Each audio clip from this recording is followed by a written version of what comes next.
Hi, this is Brad Linder with Liliputing, and this is an Acer Aspire V5 11.6-inch notebook. It's a thin and light laptop, weighs just about 3 pounds, it's pretty portable, and it measures about 1.1 inches thick. It's a little too thick to be considered an ultrabook, and it has a hard drive instead of a solid-state disk, so it doesn't qualify to be an ultrabook in those respects, but it's got an Intel Core i5 Ivy Bridge processor. It's a reasonably fast machine, and it costs about $500, so it's a lot cheaper than most ultrabooks. It actually has a list price of about $550, but Acer's currently offering a promotion where you can pick it up for about $499. So let's take a quick look at this guy. You can see that it's got the Core i5 3317U CPU. It's a 1.7 gigahertz CPU. Comes with 6 gigs of RAM, which is a trend I've noticed lately. We're starting to see more and more laptops coming standard with 6 gigs of RAM and not costing an arm and a leg to get it, and that's nice. In terms of your Windows Experience Index here, you've got a pretty fast processor. We've got a 6.9 score on the processor. It's the graphics that gives us this 4.8 score, where we've got a 4.8 for graphics. Gaming graphics is 4.9. Memory and hard disk are much higher scores. Acer includes Windows 7 Home Premium with this. There's an awful lot of Acer software that comes with it, most of which you probably don't need, and you can just go ahead and uninstall. There's a couple of interesting apps here, though. So, for instance, I want to take a quick look at the Clear.fi or ClearFi, or I'm not really sure how they're pronouncing it, but essentially it's a media management application, or a media player that's sort of an alternative to Windows Media Player, and which is taking a moment to load here. Here we go. So you can see that you can do music and video and play your music and media, but it also lets you share your media over a home network, so that you can use any other device on your home network and tune into songs streaming from this computer. It's supposed to work with Android applications. I had trouble getting it to work with my Android devices, but in theory it's an interesting application that lets you sort of quickly and easily stream stuff over a home network without having to do a lot of configuration. You just open up the app, say you want to stream from your Acer V5, and that's that. Other applications comes with Norton online backup, McAfee security, and so forth. So that's a quick look at the software, and you can see that it's a reasonably fast computer. It does things that you expect a computer to do. It's got a glossy 1366 by 768 pixel display, pretty much par for the course, and I wouldn't really expect anything different from a $500 laptop. But you can see that we do get some glare issues when you're using it in a bright setting. So let's take a quick look at some of the other features here. Let's take a look at the keyboard.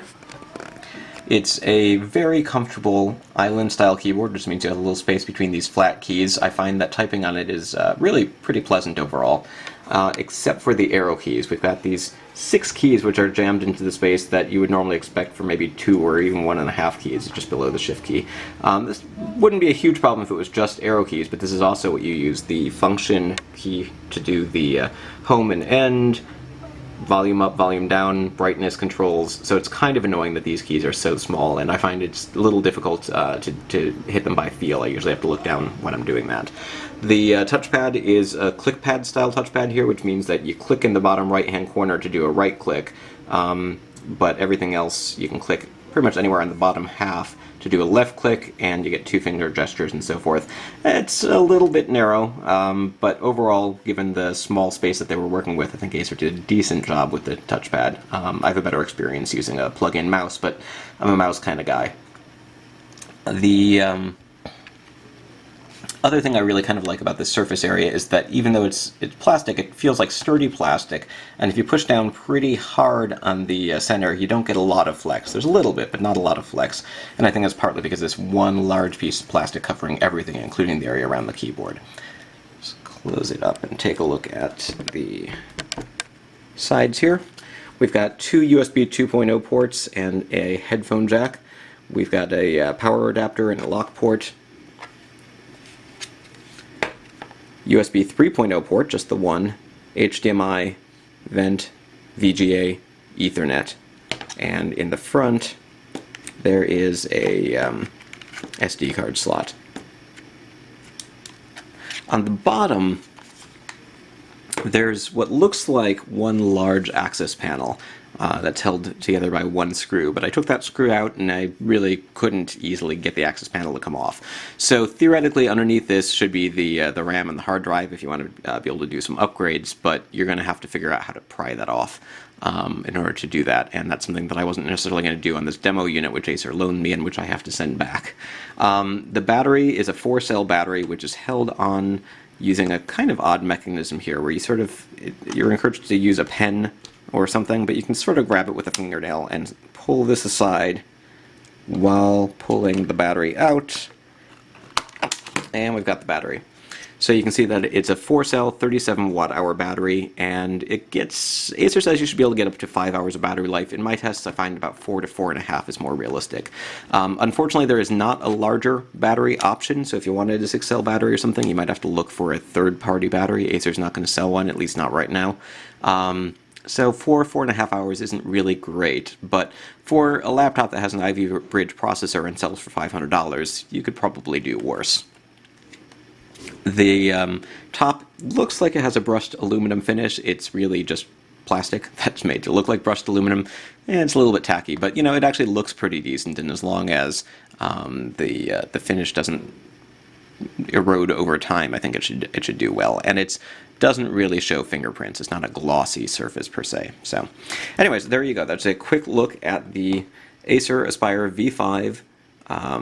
It's a $500 Ivy Bridge laptop, thin and light, ultra portable.